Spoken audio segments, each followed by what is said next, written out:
సర్వకారణభూతుడవైన ఓ వెంకటేశ్వరుడా, నీ వజ్రకవచమును పఠించుచున్నాను. సహస్ర శీర్ష పురుషో వెంకటేశ శిరోవతు, ప్రాణే సహ ప్రాణనిలయ ప్రాణాం రక్షతు మే హరి. సహస్ర శీర్ష పురుషో వెంకటేశ శిరోవతు, ప్రాణే సహ ప్రాణనిలయ ప్రాణాం రక్షతు మే హరి. ప్రాణం పోసేవాడివి, ప్రాణుల్లో కొలువుండేవాడివి, ప్రాణాలను రక్షించే హరివి అయిన 1000 శీర్షములు గల వెంకటేశ్వర, నా శిరస్సును రక్షించు.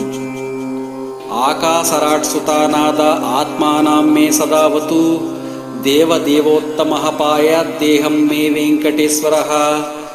ఆకాశరాట్సుతానాద ఆత్మానాం మే సదావతు, దేవదేవోత్తమః పాయాద్దేహం మే వెంకటేశ్వర. ఆకాశ రాజకుమార్తె అయిన పద్మావతీదేవి నా ఆత్మను